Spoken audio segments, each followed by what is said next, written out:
Flight boss, bitch. You know, for sure.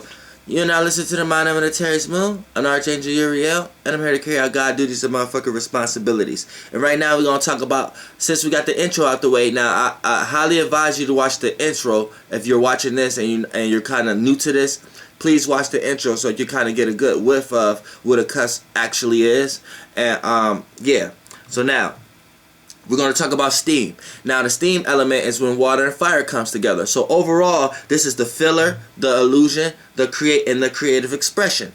So right here, these people they're dealing with their feelings, and when you look at steam, when you look at the steam element in general, look at steam. Either you're boiling something or whatever like that. The steam is whatever's made up of the steam, whatever element or ingredient is being boiled or being brought into become steam. So that's what color the steam. So right now we know steam is dealing with expression, is dealing with the inner, is dealing with yin, is dealing with right brain mechanisms. So off the back, when you look at steam, you can feel steam, right? You can see it. So off the back, that's like, you know, off the back in this realm of reality, it has no choice but to be related to fire and water, because you can feel water and fire is like light. So you can see fire. So off the back, when it comes together, you can see and feel it. So right here, this makes steam signs. You guys have vision. Psychic, you guys are psychic, or you have a psyche and you deal with intuition.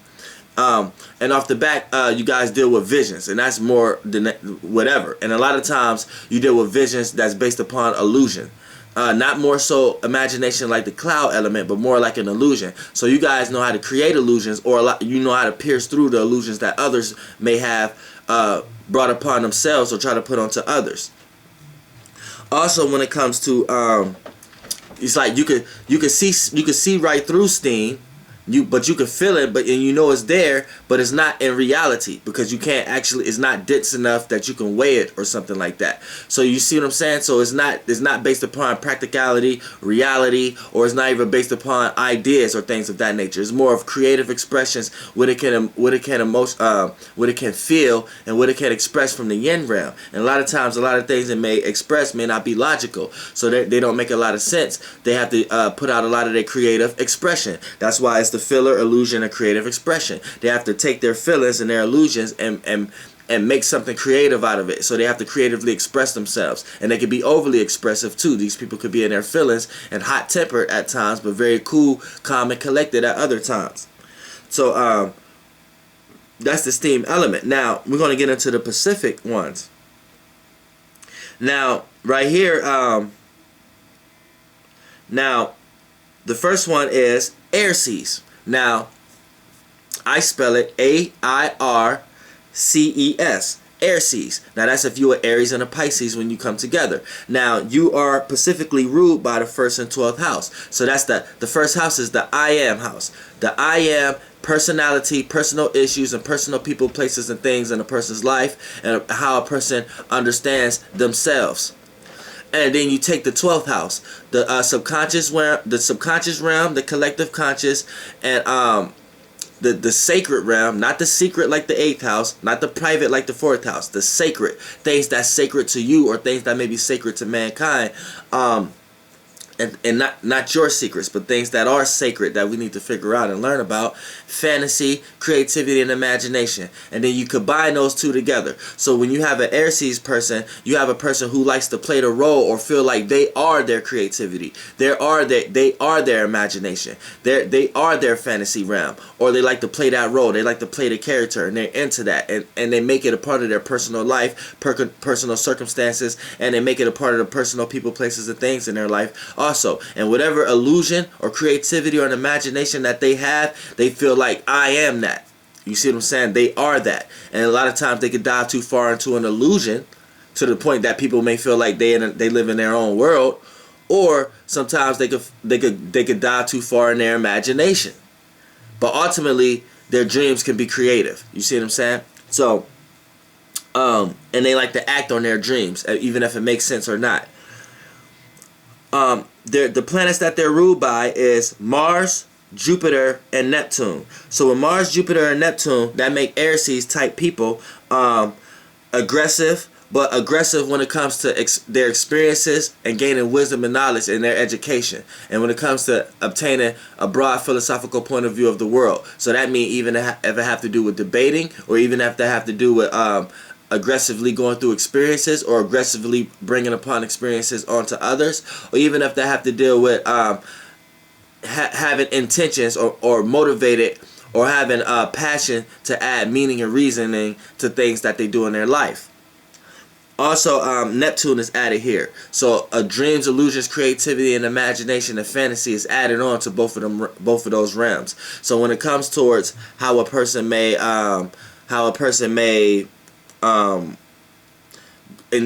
their intentions, things that they intend to do, may be geared towards their creativity, their imagination, things that they want to gain wisdom and knowledge and add meaning and reasoning to, may be geared towards the fantasy realm and imagination and spirituality and things of that nature. So a lot of preachers or spiritual debaters and a lot of atheists or a lot of people who get into debates and things like of that nature maybe have a lot of Pisces Aries nature, either if they have Sun in Aries, Mercury in Pisces, or Sun in Pisces, Mercury in Aries, or a complete cusp in general. You know what I'm saying? These people are combative when it comes to spiritual inclinations and things of that nature. Now, when we want to get into let's get into when Cancer and Leo comes together. Wait, hold on. We're not done with Airces. Then the modality. Then the modality what separates this steam element from the other two is the modality is cardinal mutable. So that means this person likes to initiate and create new things for others, or initiate and create new things that can be relatable, and can be mobile, and vice versa. They like to be mutable and like to be able to adapt to new things, and being able to adapt to initiating and creating new things. So that's Airces. Now we get into Cancer and Leo come together. So when Cancer and Leo comes together, that becomes, I call it Lecan. Lecan. Sorry if y'all don't like the names, but if you would have never knew about Leo or Cancer themselves, you probably would have thought that was a dumb name. So you know, I'm an Aries myself, so I'm initiating and creating something new here, y'all. A new way how to feel and see about a subject in this world. You see what I'm saying? Now, Lecans, that's Leos and Cancers coming together. So off the bat, this theme element is ruled by the 5th and the 4th house.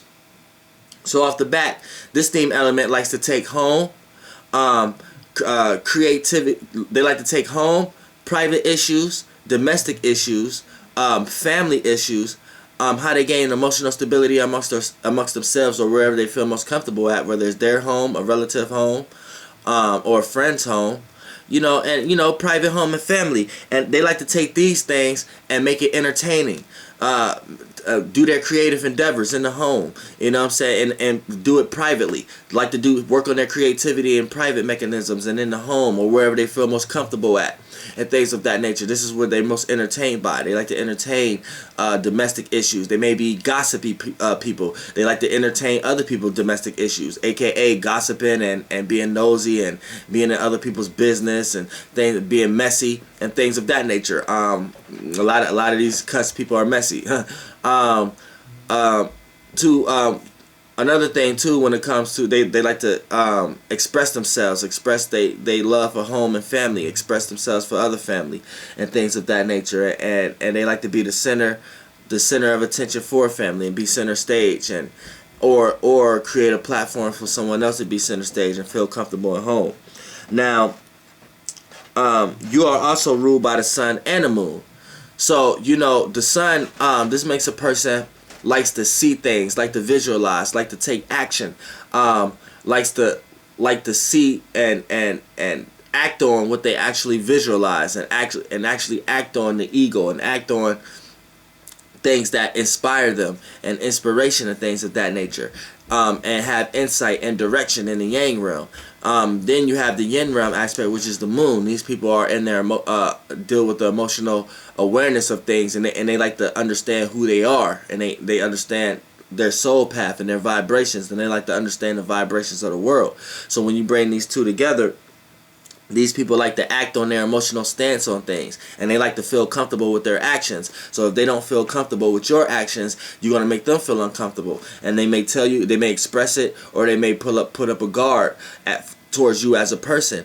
Also, when it comes to the way they act and their actions they want their feelings and their emotions involved. So if you're doing something that's strictly logical, like I said, it's right brain. If you're doing something that's too logical, or it don't look like your heart into it, it don't look like your gut into it, you're not expressing it, you got a dry expression to whatever you're doing, these people are going to think you're manipulative, or they're going to think you're not real or genuine.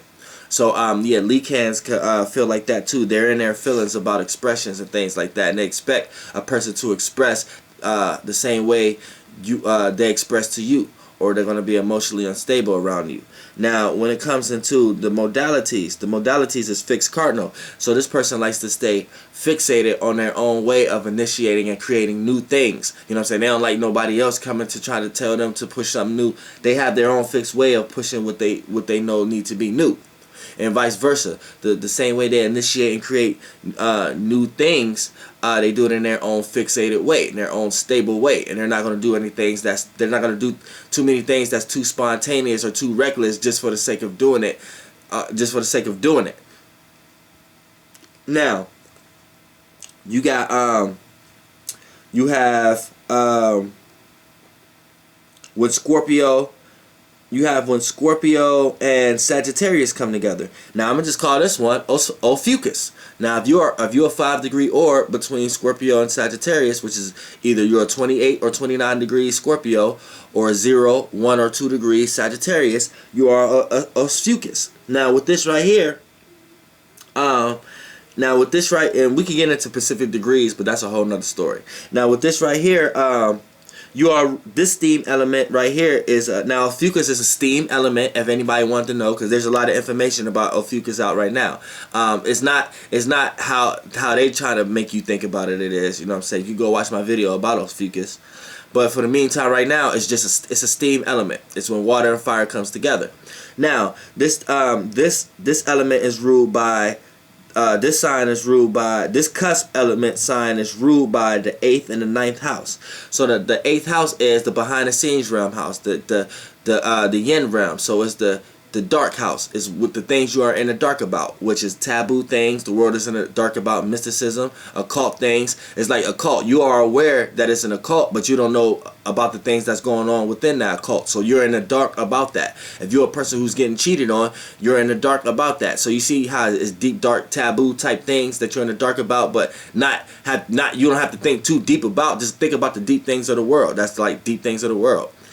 Intense type things, and life, death. Like I just put life to talking about this, and put death to talking about what I was just talking about. And sex, the joining of two energies to create a new one. So that can deal with anything. That can deal with jealousy, greed, but motivation, desire, and passion. You see what I'm saying? Because all these are motivations or alternative motives for a person's actions. So what you can see is a person's actions, what they're saying or their actions, that their body movements, their body language. But what's the alternative motive? What's in the dark? What's the meaning and reasoning why they're doing things? So that's the greed, jealousy, passion, desire, the life, death, sex, and mysticism, and all that behind it. Now, that's the 8th house. And then you combine that with the 9th house, the higher educational house, the higher education house, the enlightenment house, the long distance travel house, whether it's internally or long distance travel externally. Long distance travel externally is actually traveling to see things in the yang realm. Traveling internally is actually traveling to trying to find things and trying to find yourself in the yin realm. And travel long places and travel long distant feelings and emotions and see where these come from. You see what I'm saying? Then you have meaning and reasoning, learning and how to teach, wisdom and knowledge, the broad philosophical point of view of the world, and God and spirituality and enlightenment. Then you put these two together. These people like to get enlightened. Ophuchius people like to get enlightened about the things they was in the dark about. These people they like to sense alternative motive. These people have wisdom and knowledge on body language, wisdom and knowledge on what a person really saying. Like you might come across a dust element person, a person that's air and earth, or you may come across a person who got a lot of air in their chart. They know how to fix some pretty words that are real nice. You know how to sense why they're coming up with these words in the first place. So you kind of sense the behind the scenes realm. You could be manipulative at times.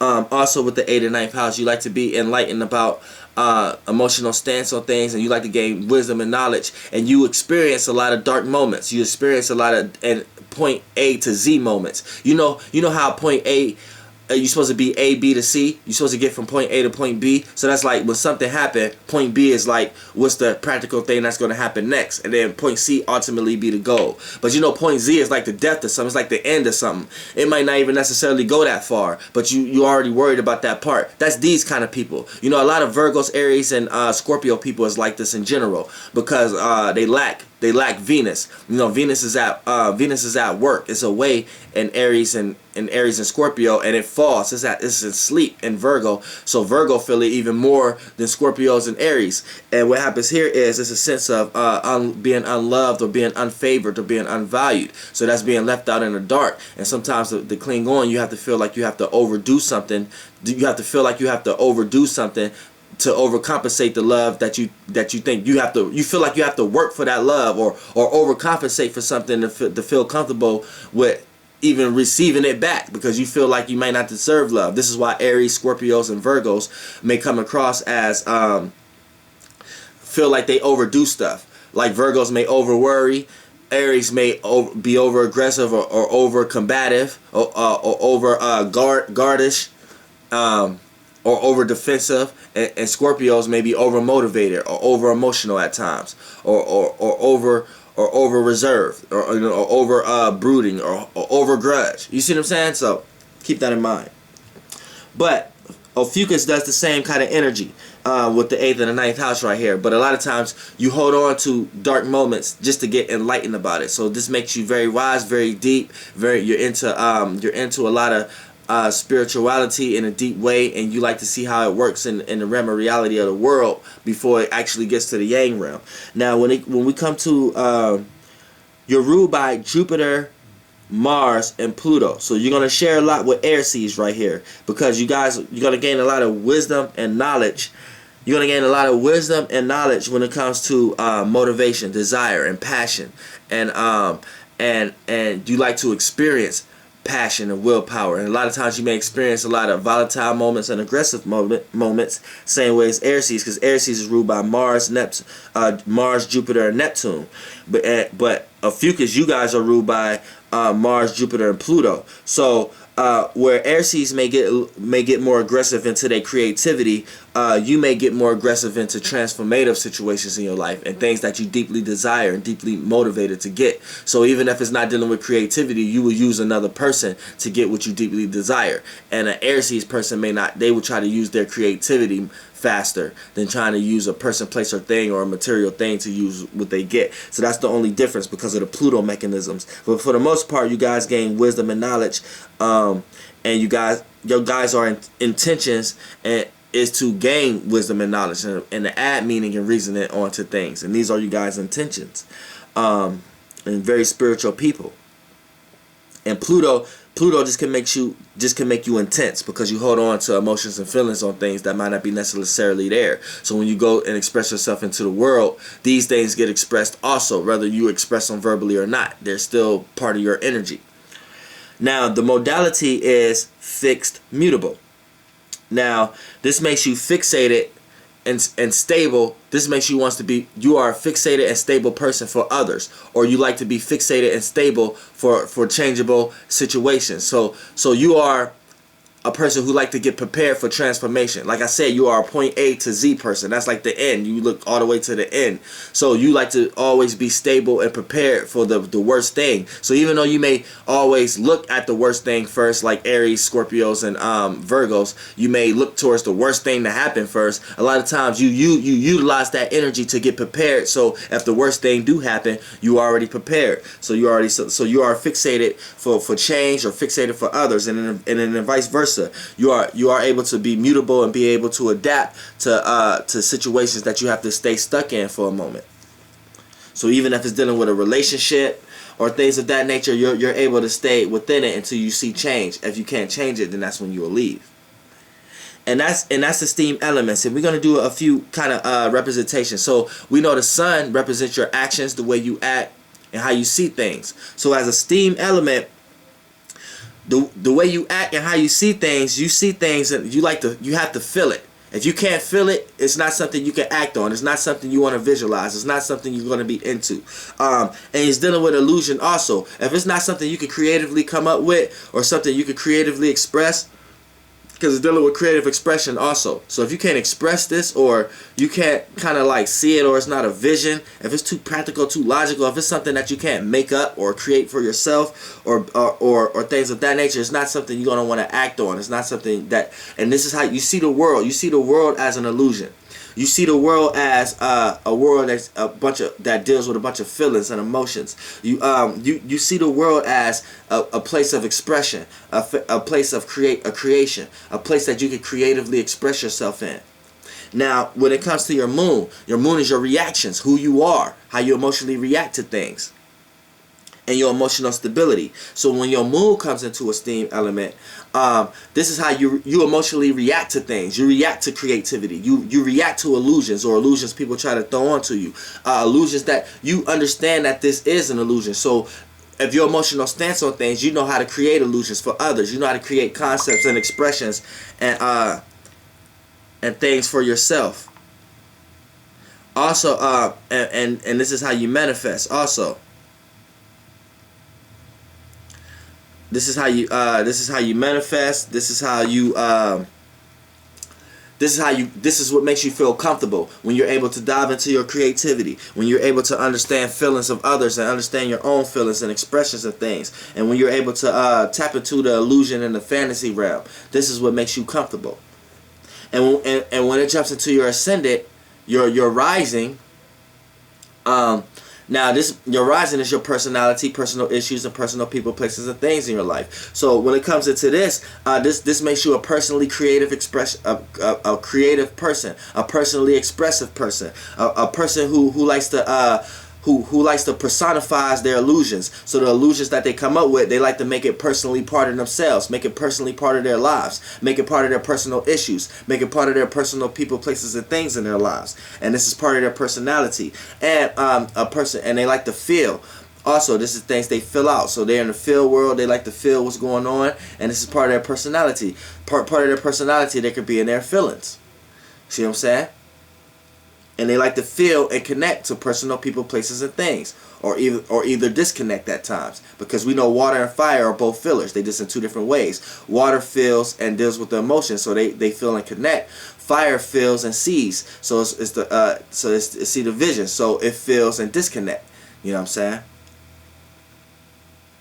And that's the steam element.